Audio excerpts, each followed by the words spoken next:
رحم اللہ من قرأ الفاتحہ.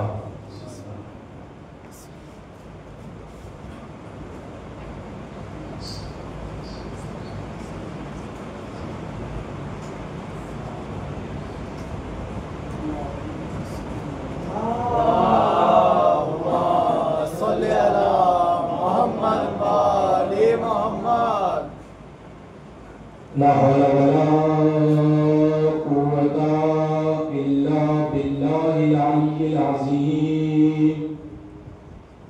أعوذ بالله من الشيطان الرجيم. بسم الله الرحمن الرحيم. الحمد لله الذي لا يبلغ مدحته القائلون ولا يحصي نعماءه العبدون ولا يؤدي حقه المجتهدون الذي ليس لصفته حد محدود ولا نعت موجود ولا وقت معدود ولا أجل ممدود فترى الخلائق بقدرته ونشر الرياح برحمته وردد بالسحور ميدان أرضه ثم الصلاة والسلام والتحية والإكرام على سيدنا ونبينا وطبيب نفوسنا وحبيب قلوبنا مولانا ومولى الثقلين جد الحسن والحسين بالقاسم محمد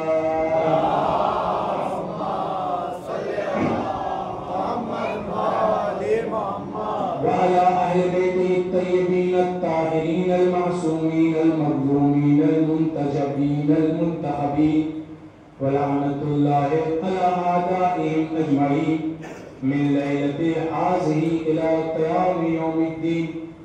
أما بعد فقد قال الحكيم في القرآن الكريم وجعلناهم أئمة يهدون بأمرنا وأوحينا إليهم فعل الخيرات وإقام الصلاة وإيتاء الزكاة وكانوا لنا عابدين. اللهم صل على محمد وآل محمد. آپ حضرات سے گزارش ہے کہ ایک مرتبہ سورہ فاتحہ 3 مرتبہ سورہ اخلاص کی تلاوت فرما کر مرحوم مغفور سید کمال حیدر کاظمی ابن مشرف حسین کاظمی کی روح کو رسالت. بسم اللہ الرحمن الرحیم الحمد للہ رب العالمین الرحمن الرحیم مالک یوم الدین ایاک نعبد و ایاک نستعین اهدنا الصراط المستقیم صراط الذین انعمت علیہم غیر المغضوب علیہم ولا الضالین. بسم اللہ الرحمن الرحیم قل هو الله احد لم يلد ولم يولد ولم يكن له كفوا احد. بسم الله الرحمن الرحیم قل هو الله احد لم يلد ولم يولد ولم يكن له كفوا احد. بسم الله الرحمن الرحیم قل هو الله احد لم يلد ولم يولد ولم يكن له كفوا احد. صلاۃ پر دی محمد وعلی محمد.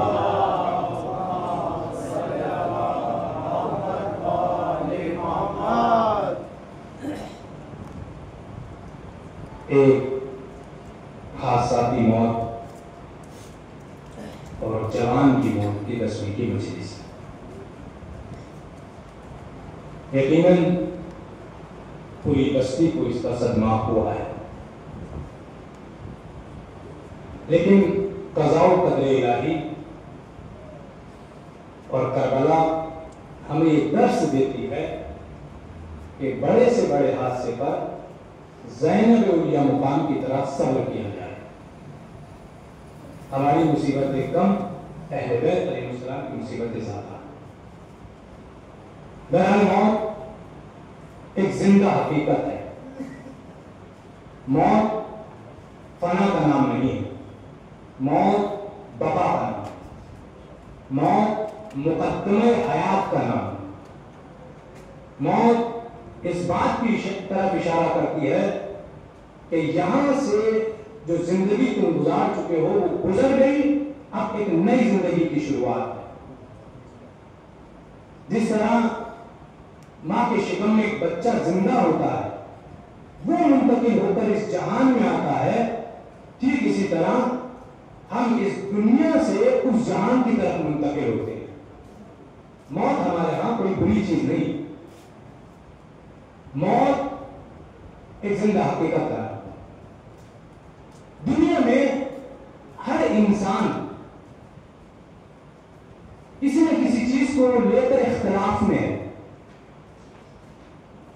کسی دو انسانوں کا ایک ایسی چیز پر متفق ہونا مشکل ہے کہ وہ ساری چیزوں میں اس میں متفق ہو. دو انسان دنیا میں ایسے نہیں مل سکتے کہ وہ سب چیزوں پر متفق ہو سکتا ہے بعض پر متفق ہو، بعض پر متفق نہ ہو. وہ انسان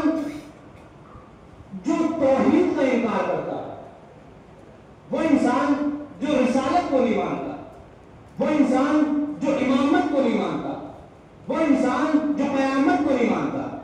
لیکن موت ایک زندہ حقیقت ہے جس کا کوئی انکار نہیں کر سکتا. وہ جو توحید کا منکر ہے موت کا منکر نہیں ہے. وہ جو رسالت کا منکر ہے وہ موت کا منکر نہیں ہے. وہ جو امام علی کو برحق امام نہیں مانتا لیکن موت کو برحق مانتا ہے. پیغمبر اسلام حضرت محمد مصطفیٰ صلی اللہ علیہ وسلم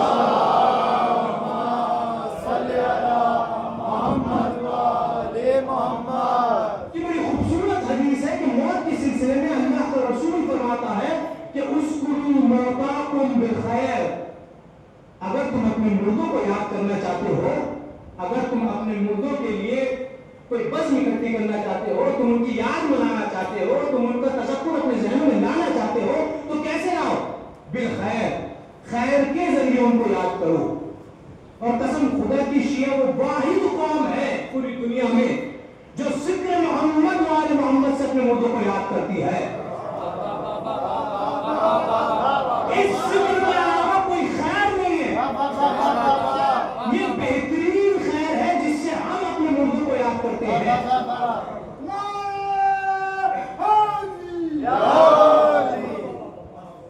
ہم اپنے مردوں کو یاد کرتے ہیں اور مردوں کو تو قسم خدا کی بہت کم یاد کرتے ہیں، بلکہ اصل رشتہ ہمارا کربلا کی طرف جاتا ہے. یاد تو مرحوم کی منائی جاتی ہے لیکن ذکر کربلا والوں کا کیا جاتا ہے. یاد تو مرحوم کی منائی جاتی ہے لیکن تذکرہ انبیاء کا کیا جاتا ہے. یاد تو مرحوم کی جاتی ہے لیکن تذکرہ توحید و رسالت و امامت و قیامت کا کیا جاتا ہے. یہ اپنے مردوں کو اس طریقے سے یاد نہیں کرتی بلکہ اپنے مرحوم کے رشتے کو اہل بیت سے ملا دیتی ہے. اور جس کا رشتہ اہل بیت سے مل جاتا ہے وہ قیامت تک زندہ رہتا ہے. قیامت تک اس کی حیات جاویدانی ہو جاتی ہے.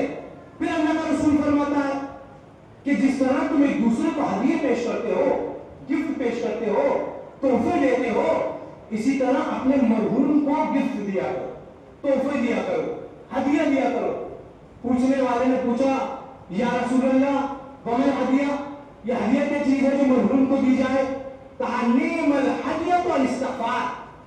اگر کوئی اپنے مرحوم کو کچھ ہدیہ پیش کرنا چاہتا ہے، کچھ گفٹ دینا چاہتا ہے تو اللہ کا صادق رسول فرماتا ہے کہ بہترین ہدیہ مردے کے لیے استغفار ہے، اس کے لیے طلب مغفرت ہے. کیونکہ اس دنیا میں وہ چیزیں بھیجی جائیں جہاں جس چیز کی ضرورت ہو.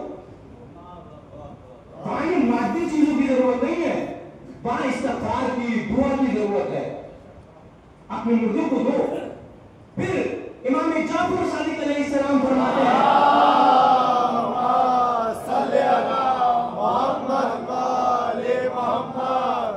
زوروا موتاکم، اپنے مرحوم کی زیارت کے لیے جایا کرو. فإنہم یفرحون بزیارتکم، وہ تمہاری زیارت سے خوش ہوتے ہیں. مولا صادق کا فرمان. کہا تم اپنے مرحوم کے لیے زیارت پہ جایا کرو، ان سے ملنے جایا کرو، ان سے ملاقات کرنے جایا کرو. کہا ہمارا ملاقات کیسے کریں، وہ تو قبر کے نیچے ہے. کہا جیسے تم ایک دوسرے سے مل کر خوش ہوتے ہو، جیسے ایک دوسرے سے ملاقات کر کر تمہارے دل مسرور ہوتے ہیں، اسی طرح اگر تم قبرستان جا کر مردوں سے ملو گے تو ان کے اندر بھی بڑی خوشی ہوگی جو زندہ لوگوں کے اندر ہوتی ہے. تاکید پہ تاکید ہو رہی ہے، تاکید پہ تاکید ہو رہی ہے کہ مرحوم کو ایسا نہ چھوڑنا. اور خدا کا لاکھ لاکھ شکر ہے کہ ہم نے اپنے مرحوم کو ایسا نہیں چھوڑا. بھائی مرتا ہے، تیسرے دن تیجا ہو جاتا ہے، 10ویں دن 10واں ہو جاتا ہے، پھر 20 ماہ، پھر 40 ماہ، پھر برسی، پھر برسی، پھر برسی، یعنی ذکر پر ذکر ہوتا رہتا ہے. مرحوم کو یاد کرتے رہتے ہیں. ہم نے اپنے مرحوم کا رشتہ ختم نہیں کیا. ایک بلند آواز سے صلوات پڑھ دیں محمد علیہ وسلم.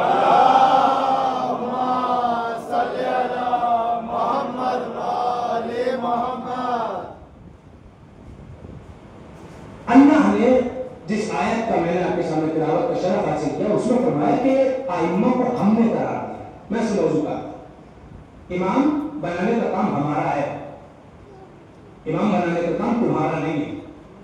ہم بنائیں گے امام. جعلناہم ائمۃ، ہمارا کام ہے اماموں کو بنانا. ہم امام بنائیں گے. کیا کام ہے ان کا؟ یہودون بامرنا، یہ ہمارے امر سے ہدایت کرتے ہیں. وَأَوْحَيْنَا إِلَيْهِمْ فِعْلَ الْخَيْرَاتِ إِقَامَ الصَّلَاةِ إِيتَاءَ الزَّكَاةِ وَكَانُوا لَنَا عَابِدِينَ. ان کا کام یہ ہے کہ یہ ہمارے امر کے ذریعے ہدایت کرتے ہیں، لوگوں کو خیرات کا حکم دیتے ہیں، نماز کو قائم کرنے کا حکم دیتے ہیں، زکوٰۃ کی ادائیگی کا حکم دیتے ہیں، اور یہ ہمارے عبادت گزار بندے تھے. قرآن کب نازل ہوا؟ قرآن کب نازل ہوا؟ بھائی قرآن جب نازل ہوا ہے تو زیادہ سے زیادہ 3 امام کا زمانہ تھا. امام علی، امام حسن، امام حسین، اس کے علاوہ کوئی امام نہیں تھا. لیکن پروردگار عالم کہہ رہا ہے کہ یہ ہمارے عبادت گزار بندے تھے. یہ یہاں آ کر عبادت نہیں کر رہے ہیں، بلکہ یہ پہلے سے عبادت کرتے چلے آ رہے ہیں. یہ ہمارے عبادت گزار بندے ہیں. اچھا میں بات کو واضح کرنے کے لیے ایک بات عرض کر دوں. یہ بتائیے کہ دنیا میں اگر 2 چیزیں آپ کے سامنے رکھی جائیں، ایک اچھی اور ایک بہت اچھی، ایک بہتر اور ایک بہترین، تو کون سی چیز انتخاب کریں گے؟ اچھی یا بہت اچھی؟ بہت اچھی انتخاب کریں گے. ایک بہتر ہے اور ایک بہترین ہے، کون سی چیز انتخاب کریں گے؟ بہترین. تو اسی بات پہ ایک بلندر سلوات پڑھ دیے محمد علی محمد.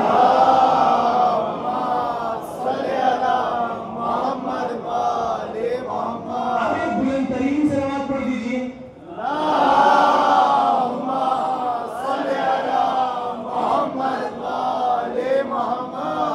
دیکھیے بات کو واضح کرنے کے لیے سلوات بھجوائی تھی. یہ بتائیے کہ سلوات دونوں اچھی ہیں، کوئی سلوات بری تو نہیں ہے، لیکن ایک سلوات جو تھی وہ بہتر تھی. جو پہلے سلوات پڑھی گئی تھی وہ بہتر تھی. بعد والی سلوات کیونکہ بلند آواز سے پڑھی گئی تو بہترین ہو گئی. سلوات تو کینوں کو دور کرتی ہے، نفرتوں کو ختم کرتی ہے، حسد کو مٹا دیتی ہے.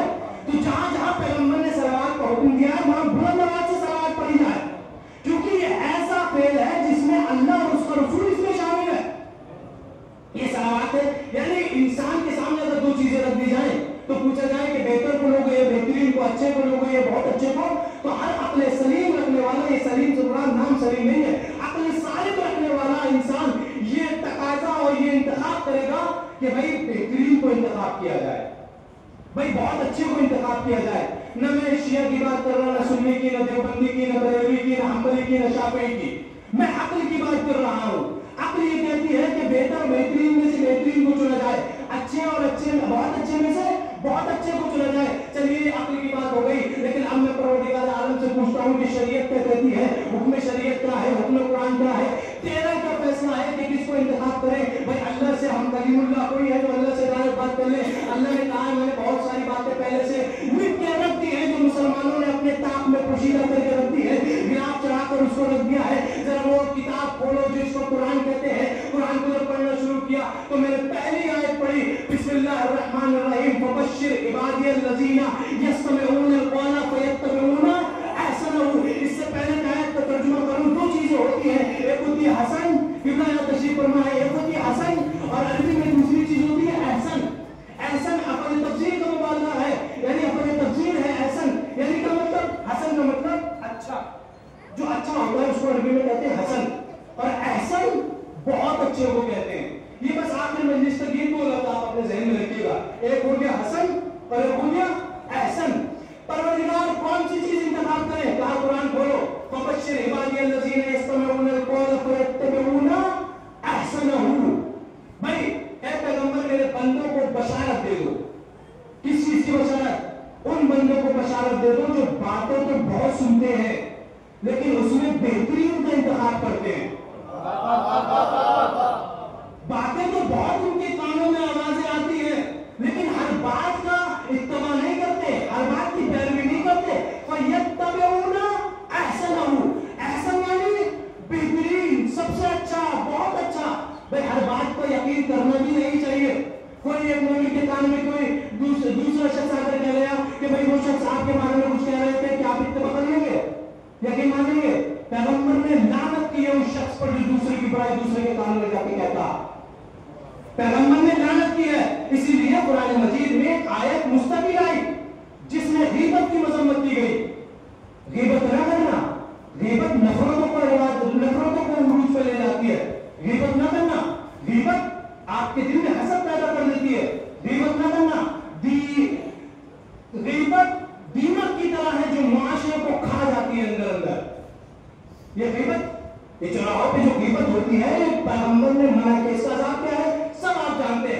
اس کا عذاب یہ ہے کہ اپنے مردہ بھائی کا گوشت کھا لینا، ایسا ہے جیسے اپنے مردہ بھائی کا گوشت کھا لیا۔ تو اللہ نے آیت پائے نازل کی کہ میرے ان بندوں کو بشارت دو جو سب کی بات سن کر عمل نہیں کرتے بلکہ فیتبعون احسنہ، اس میں سے بہترین کا انتخاب کرتے ہیں۔ اچھا دوسری آیت میں کا پڑھیں اور واضح طرح بھی بات واضح نہیں ہوئی، حسن یا احسن کس کو انتخاب کریں گے؟ کہا کہ تبارک اللہ، بابرکت ہے وہ ذات، احسن الخالقین، جو بہترین خالق ہے۔ اللہ نے اپنے آپ کو اچھا خالق نہیں کہا بلکہ بہت اچھا خالق کہا۔ اللہ نے اپنے آپ کو بہترین خالق کہا۔ احسن کے لفظ دیکھیں قرآن میں کہاں کہاں آ رہے ہیں اور کن کن مسئلوں پر آ رہے ہیں۔ اللہ ہے بہترین خالق، اسے بہتر خالق کبھی نہ کہنا، وہ بہترین خالق ہے، اچھا نہیں کہنا، وہ بہت اچھا خالق ہے۔ کہا پروردگار بات واضح نہیں ہوئی، کہا اللہ نے چرند بنائے، پرند بنائے، حیوانات بنائے، دریا بنائے، پہاڑ بنائے، زمین بنائی، آسمان بنایا، بھائی اور اوپر چلے جائیے، پوری مخلوقات اللہ نے بنا دی، کہیں بھی نازا نہ ہوا اپنے اوپر، کہیں بھی اس نے ناز نہیں کیا کہ میں نے بھائی بڑے بڑے اونچے پہاڑ بنا دیے، میں اللہ ہوں، میں نے اتنا پانی بنا دیا، میں اللہ ہوں، میں نے زمین بچھا دی، میں اللہ ہوں۔ لیکن ایک مسئلے پر اللہ نے اپنے اوپر ناز کیا، ایک مسئلے پر اللہ نے اپنے اوپر ناز کیا ہے، وہ کیا ہے؟ 30واں پارہ 95واں سورہ، بسم اللہ الرحمن الرحیم، والتین والزیتون وطور سینین وہذا البلد الامین لقد خلقنا الانسان فی احسن تقویم۔ بھائی تین کی قسم، زیتون کی قسم، طور سینین کی قسم، ہم نے انسان کو بہترین پیٹرن میں ڈالا۔ یہ انسان جو آپ دیکھ رہے ہیں ان کو ایسا ویسا نہ سمجھیے، پوری کائنات میں جا کے تمام مخلوقات کا مشاہدہ کر دیجئے، انسان سے بہتر انسان سے بہترین کوئی نہیں ملے گا۔ سب سے بہترین مخلوق جو اللہ نے بنائی ہے وہ انسان کو بنایا، انسان بہترین مخلوق ہے، فی احسن تقویم، اللہ نے بہترین پیٹرن میں ڈالا ہے۔ اب اگر کوئی چوراہے پہ جا کے کسی کی عیب جوئی کرتا ہے تو وہ اس انسان کی عیب جوئی نہیں کرتا بلکہ خالق کی خلقت میں عیب نکالتا ہے۔ اگر عیب جوئی ہو رہی ہے تو اس مخلوق کی عیب جوئی نہیں ہو رہی ہے کیونکہ وہ خود بنا ہی نہیں، اس کو بنانے والے نے اپنے آپ کو احسن کہا ہے، احسن الخالقین، سب سے بہترین بنانے والا۔ ایک منزل کی طرف لے جا رہا ہوں، آپ کو ساتھ رہیے گا، کیا؟ احسن الخالقین۔ اچھا پروردگار یہ بتاؤ اور کہیں بھی احسن کا لفظ آیا ہے؟ کہاں آیا ہے؟ قرآن کھولو پڑھو، سورہ زمر، کیا پڑھا؟ کہا کہ تبارک الذی نزل احسن الحدیث، اللہ نزل احسن الحدیث۔ وہ تو احسن کام کرتا ہے، احسن کام کے علاوہ اللہ کچھ کرتا ہی نہیں، اس کے سارے کام اپنے اندر احسن ہے، بہترین ہے۔ کہا انسان کی تخلیق کی تو احسن تقویم میں پیدا کیا، اپنی تعریف کی تو احسن الخالقین کہا۔ بھائی کتاب جو نازل کی اللہ نے وہ بہترین کتاب نازل کی،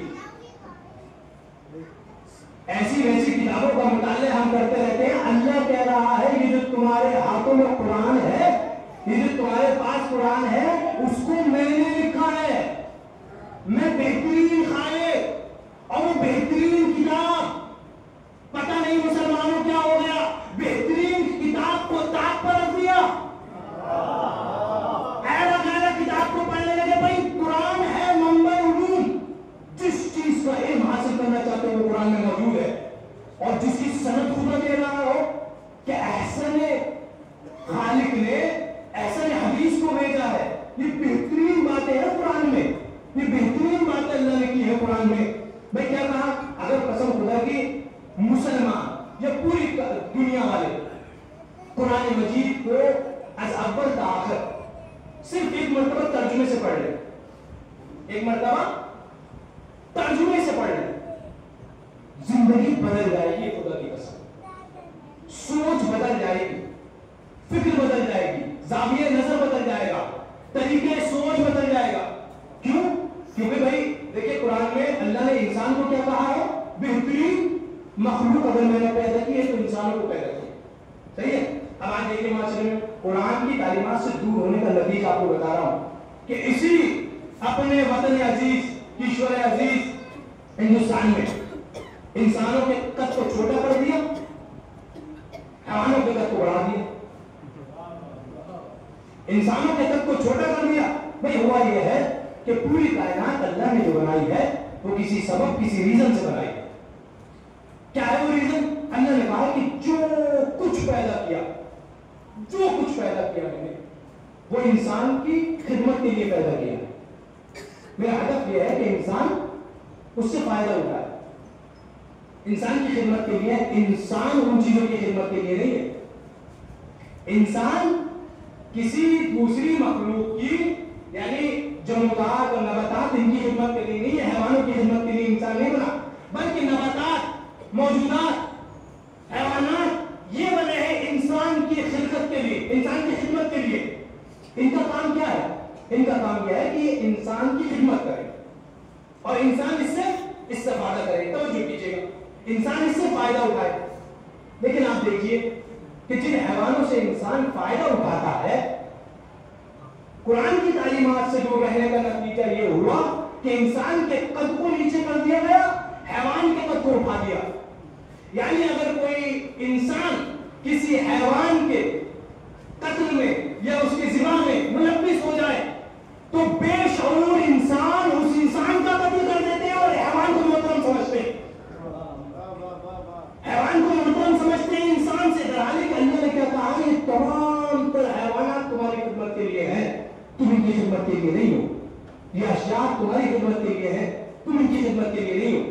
بھائی پھر میں نے ایک آخری آیت اور قرآن مجید میں بہت متعدد مرتبہ احسان کا ذکر ہوا ہے. میں ایک ہدف, ایک مقصد کے تحت یہاں پر آیا ہوا ہوں.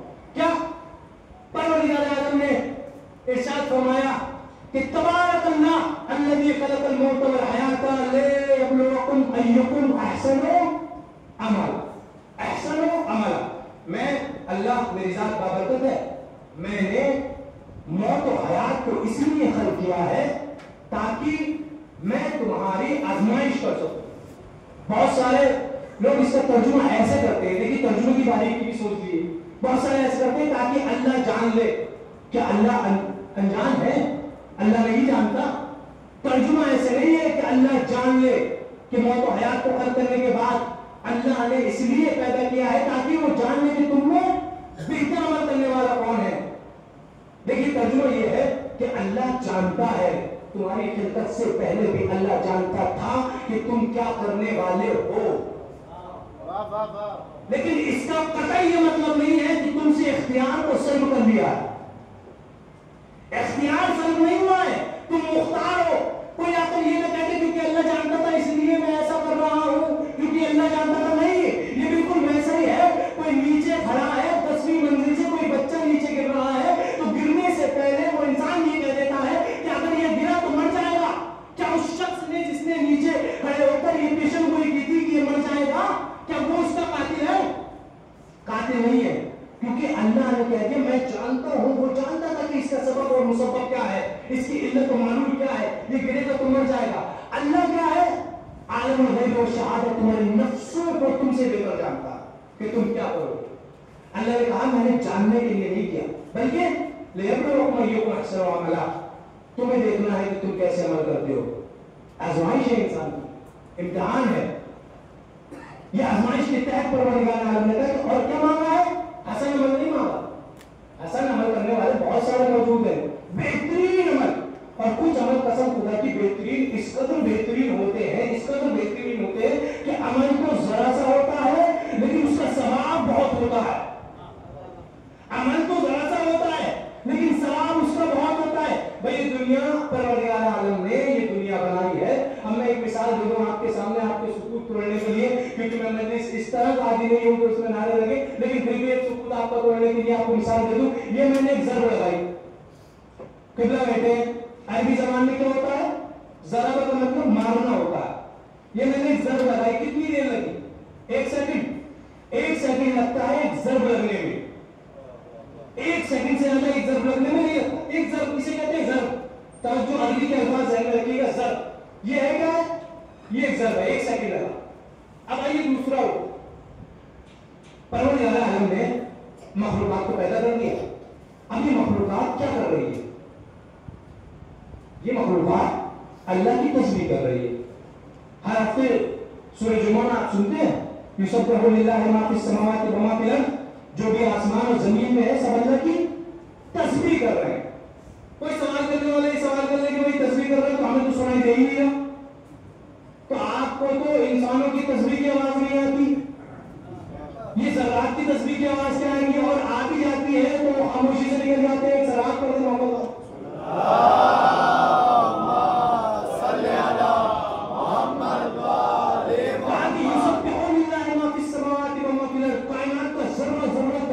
پروردگار میں مصروف ہے. اچھا کیسے مصروف ہے یہ میں بتاؤں. آپ چلتے پھرتے ہیں, کچھ آواز تسبیح کی نہیں آتی, کچھ ایسی آوازیں آ جاتی ہیں جو سننا بھی پسند نہیں کرتا انسان, تسبیح کی آواز نہیں آتی. اچھا یہ جو تسبیح کا ذکر کیا ہے وہ سورہ جمعہ کی پہلی آیت میں پروردگار عالم کہ کائنات کا ذرہ ذرہ تسبیح کر رہا. ہماری تسبیح زبان سے ہے, بہت ساری تسبیحاں ہیں, صرف ایک تسبیح نہیں ہے کائنات میں, کئی طریقے ہیں تسبیح کے.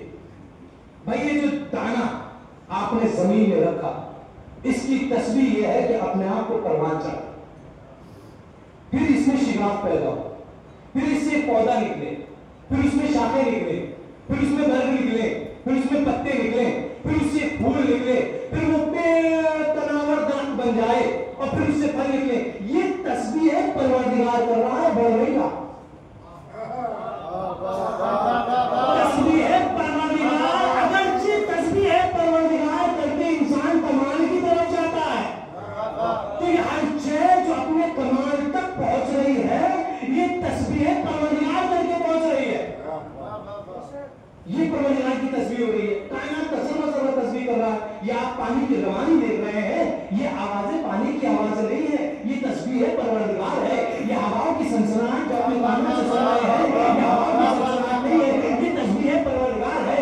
یہ پرندوں کی چہچہاہٹ سن رہے ہیں, یہ پرندوں کی چہچہاہٹ نہیں ہے بلکہ یہ تسبیح ہے پروردگار ہے. یہ سیارہ جو ٹوٹ رہا ہے, یہ سیارہ ٹوٹ نہیں رہا, یہ تسبیح ہے پروردگار کر رہا ہے. یہ جو سورج طلوع ہو رہا ہے یہ طلوع نہیں ہو رہا, یہ تسبیح ہے پروردگار کر رہا ہے. یہ جو غروب ہو رہا ہے یہ تسبیح کر رہا ہے.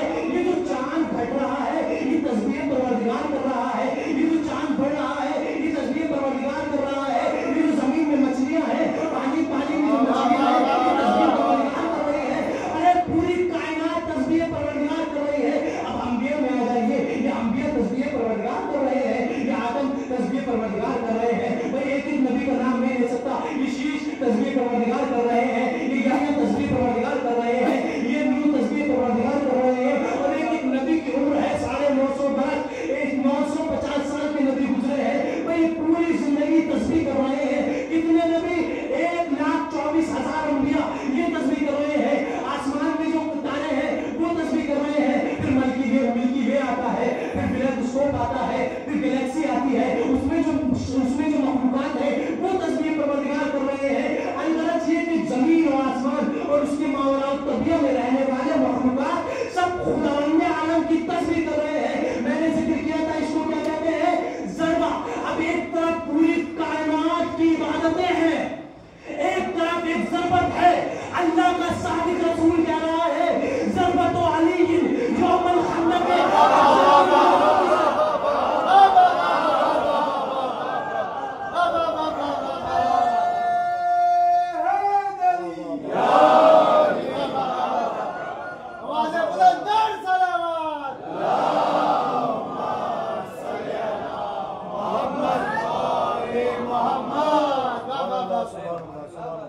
یہ ہے حدیث کا مطلب. علی کی ایک سیکنڈ کی ایک ضربت,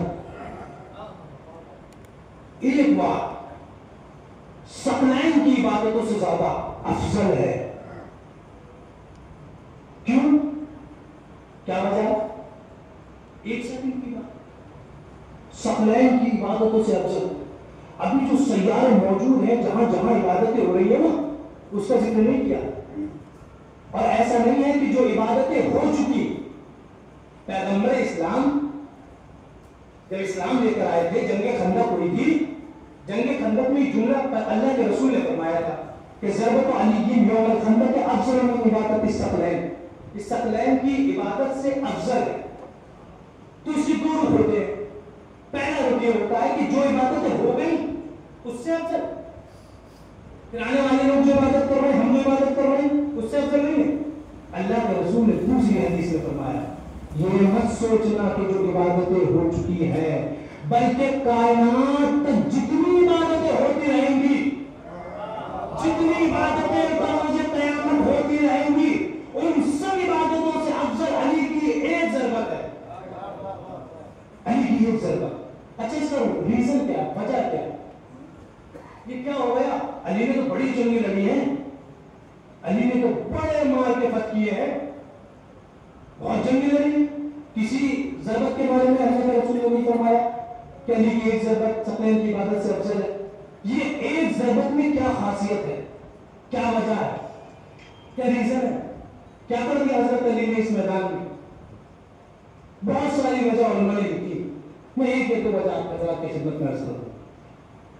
سب سے پہلی وجہ یہ ہے کہ اس ضربت میں علی کا خلوص نیت شامل تھا۔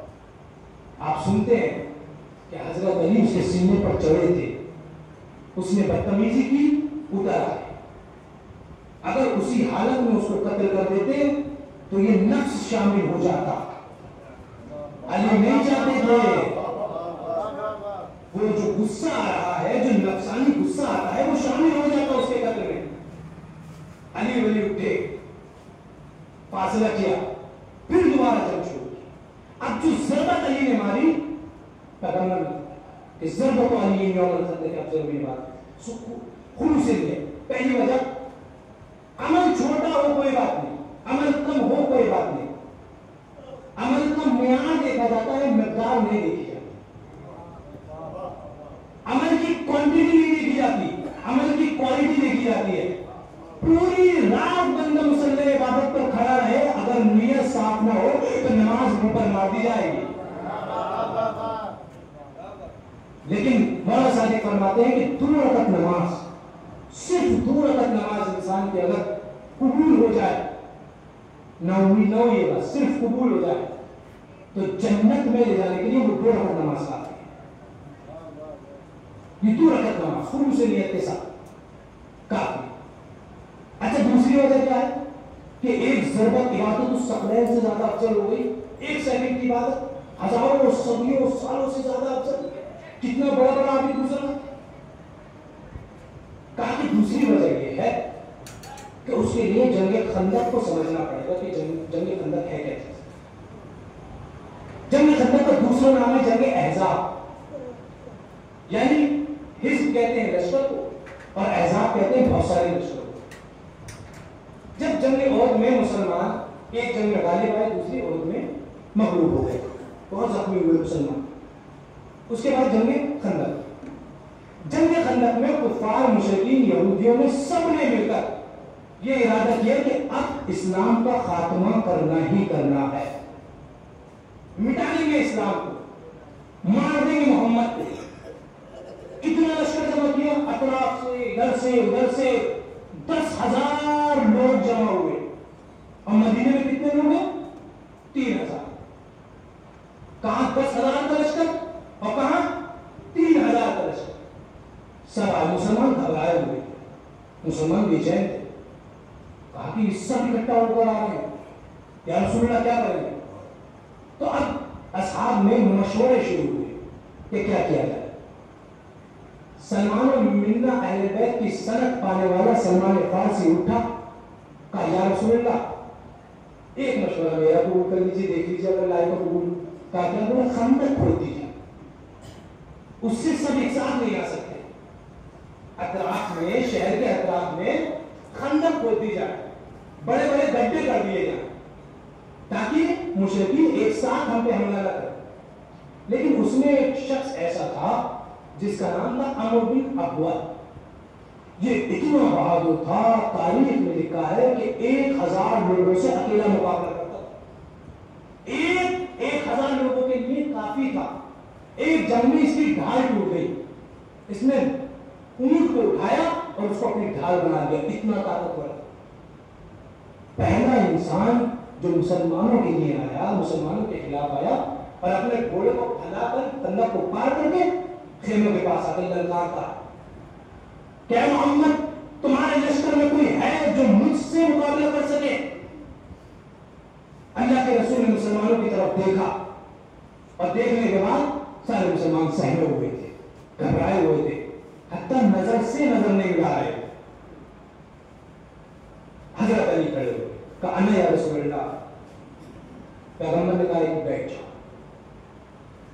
دوسری مرتبہ پوچھا کہ کوئی ہے، اور ایسا جملہ کہا، پیغمبر اسلام کی زبان سے ایسا جملہ جاری ہوا، قسم خدا کی، کہ من لہذا قلب، اس کتے کے مقابلے میں کون ہے؟ تو جو آج بیانات دیکھ رہے ہیں، آج جو ایف آئی آر کر رہی ہیں آل محمد کے خلاف، جو آج پروپیگنڈے اور نعرے ہو رہے ہیں کہ رسول اللہ کے خلاف، اسلام کے خلاف، تو یہ نعرے لگائے نہیں جا رہے، یہ باتیں کی نہیں جا رہی، بلکہ پیغمبر کی زبان عرض کر دوں، یہ کتے ہیں جو بھونک رہے ہیں اسلام کے خلاف۔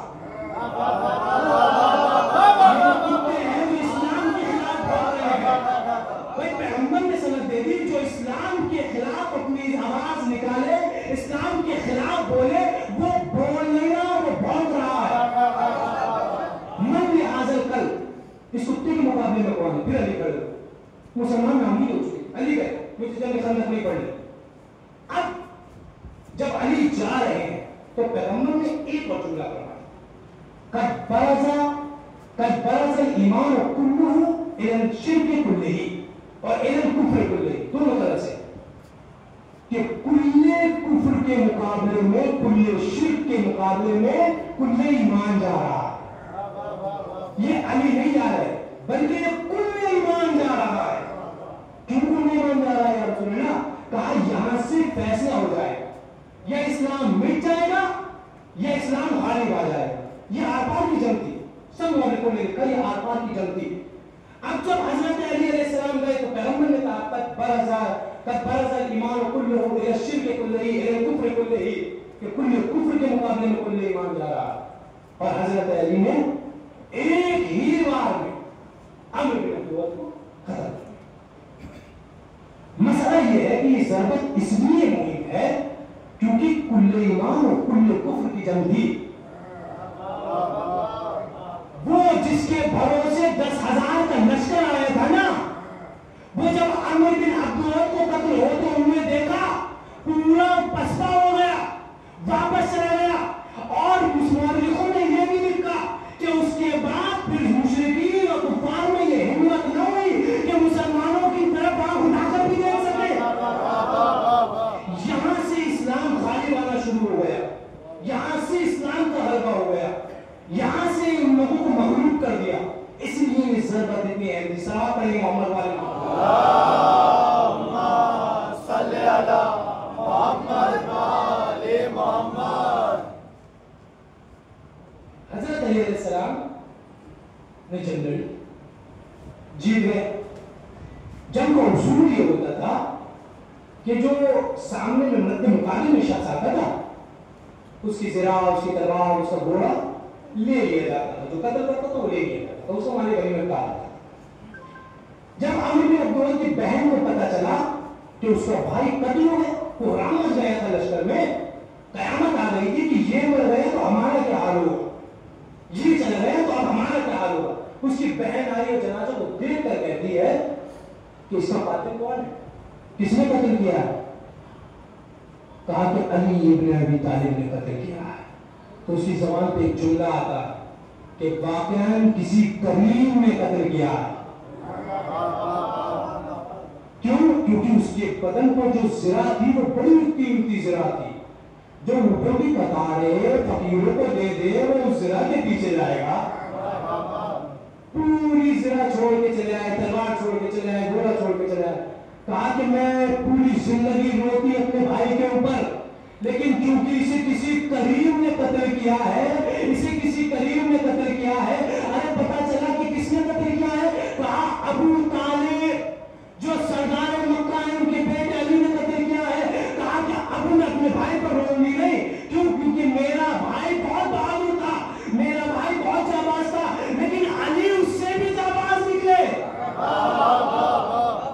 کسی کریم نے قتل کیا ہے۔ عمل کتنا تھا؟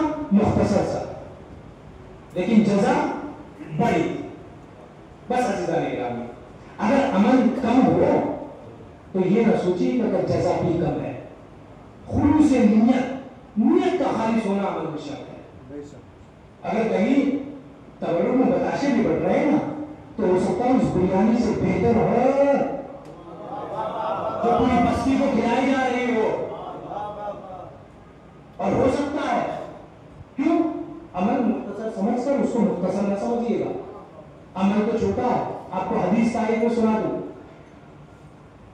امام جعفر صادق علیہ السلام ارشاد فرماتے ہیں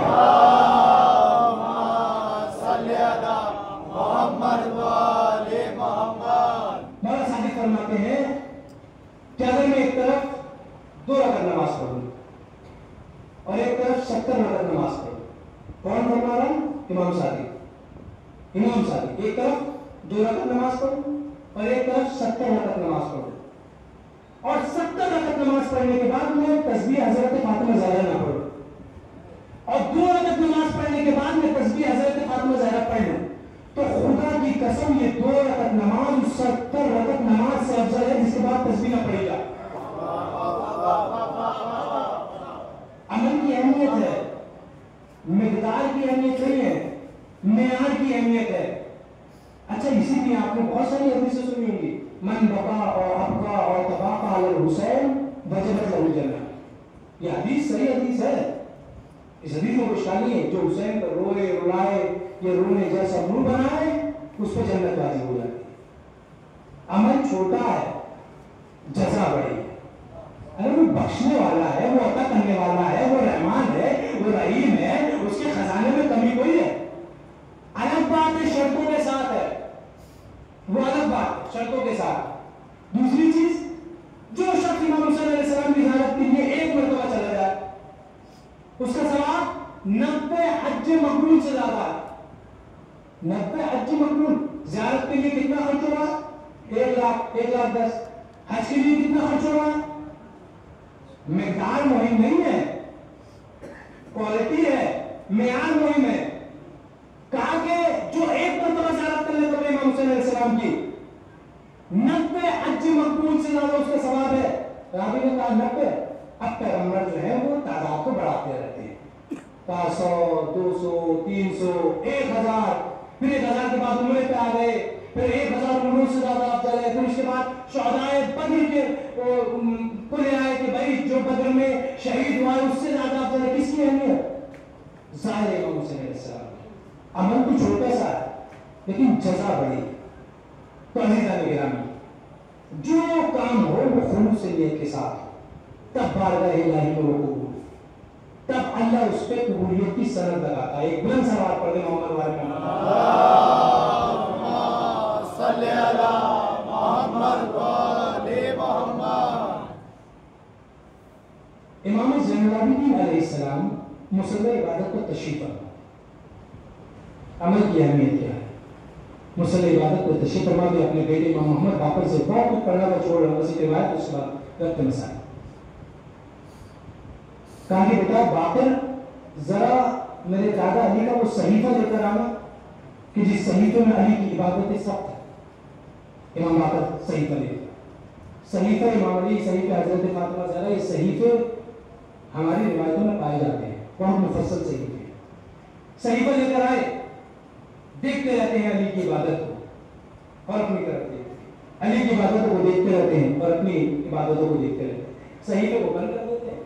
کہتے ہیں کہ میں اپنے دادا علی جیسا عابد نہیں ہوں. کون کہہ رہا ہے؟ جو سب اماموں میں زین العابدین ہے, سارے عابدوں کی زینت. یہ کہہ رہا ہے کہ میں عبادت میں اپنے دادا جیسا عابد نہیں ہوں. اور کون عابد, کون زین العابدین؟ پیغمبر اسلام کا زمانہ تھا, ابو ذر سامنے سے آ رہے تھے, امام حسین پیغمبر اسلام کے زانوں میں بیٹھے تھے.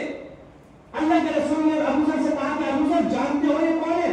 کہا یا رسول اللہ یہ آپ کے فرزند ہے امام حسین ہے. کہا اس حسین کی نسل سے ایک بیٹا ایسا پیدا ہوگا جس کا نام علی ہوگا, علی بن حسین. کہا اچھا یا رسول اللہ, کہا تمہیں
میں نے اپنے اس کو تمام کیا.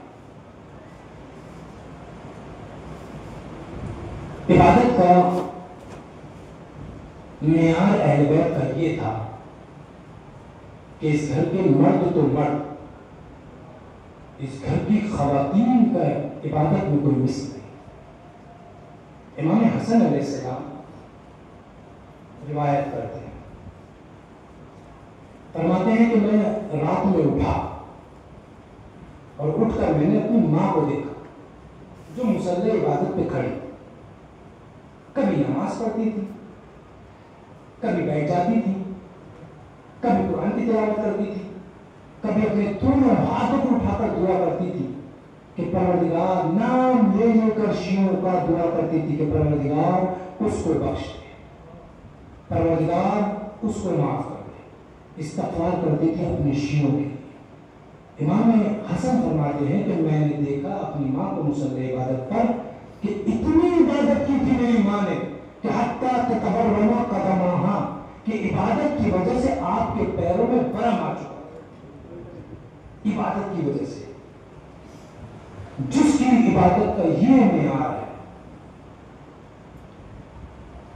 اس گھرانے کے ساتھ زمانے میں کیا کیا ظلم ہے.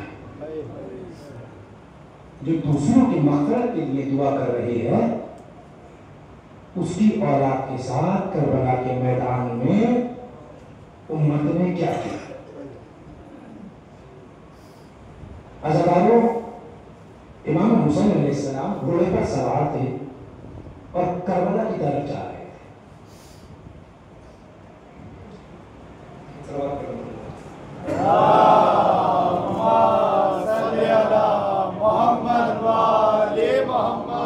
کربلا کی طرف جا رہے تھے. جاتے جاتے مولا نے گھوڑے پر سوار ہو کر کہا کہ انا للہ و انا الیہ راجعون. امام کے پیچھے امام کا خوبصورت جوان بیٹا شفیع رسول موجود تھا. وہ جانتا تھا کہ بابا کی زبان پر ایک ایک حرف، ایک ایک کلمہ کا کوئی ہدف، کوئی مقصد ہے.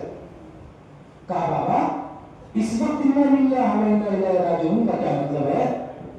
مولا فرماتے ہیں کہ میرے بیٹے، میرے پیارے بیٹے، میں گھوڑے پر سوار تھا، مجھے تھوڑی سی غنودگی آئی تو میں نے کسی کو یہ کہتے ہوئے سنا کہ یہ قافلہ کربلا کی طرف جا رہا ہے، یہ آگے آگے قافلہ ہے، پیچھے پیچھے اس کے موت آ رہی ہے.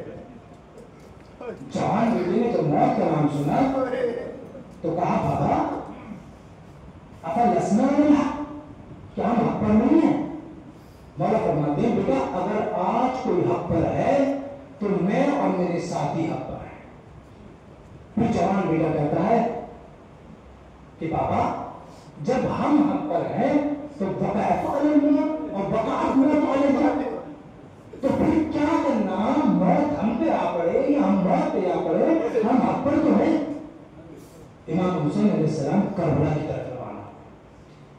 عزیزان گرامی، عزادارو، جب کربلا کے میدان میں شب عاشور سب نے عبادت خدا انجام دی تھی، پوری رات عبادت کی ہے اصحاب امام حسین علیہ السلام، اور دن بھی لڑے.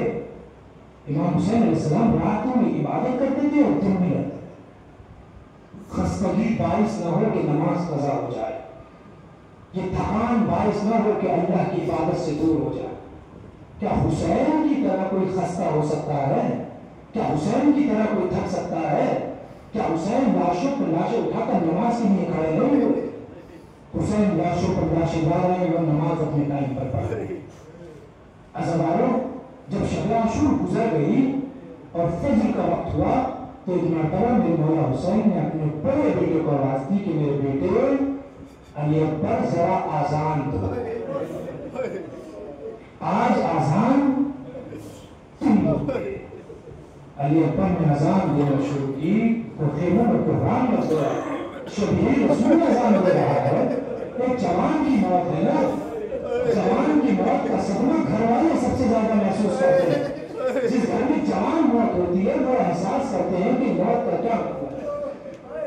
عزادارو، جب کربلا کے میدان میں علی اکبر نے اذان دی، پھر سلسلہ شہادت شروع ہوا، نماز تمام نہ ہو پائی تھی تو تینوں کی بارش ہونے لگی. ایک مرتبہ اصحاب شہید ہو چکے ہیں۔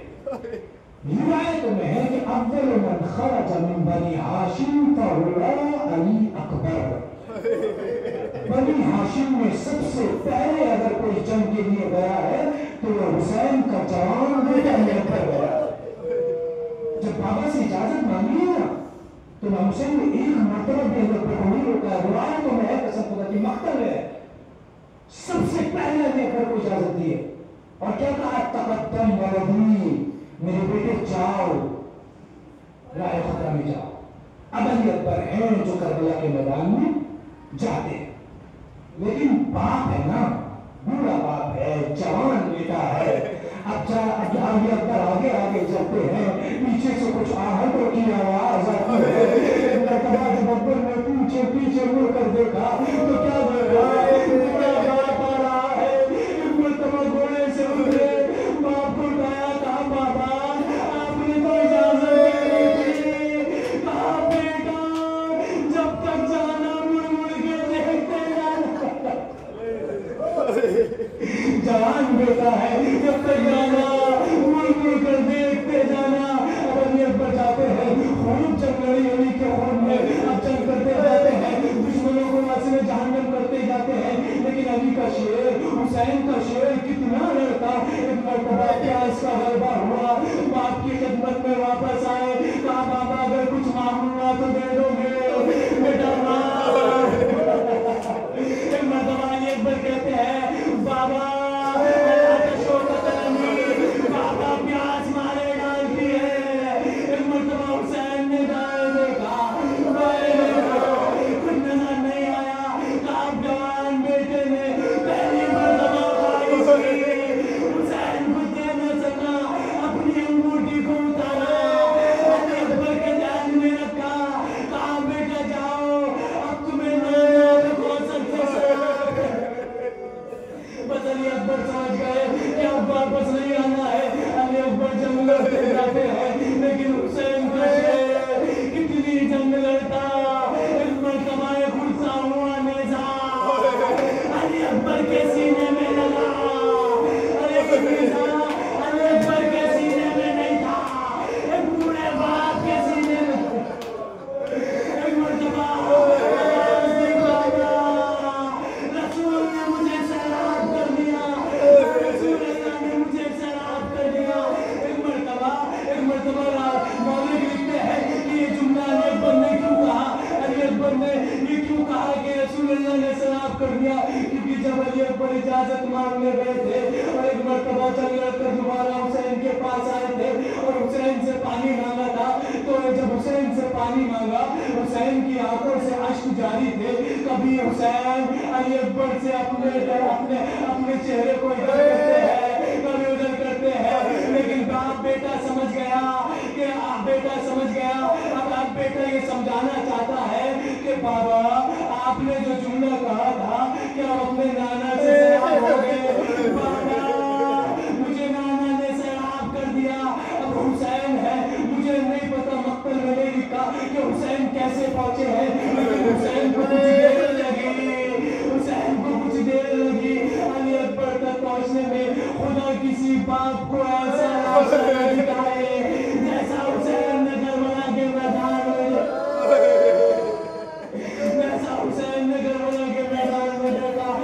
علی اکبر ہے، خون میں لذت ہے، جوان بیٹا کربلا کی خاک پر ایڑیاں رہ رہا ہے۔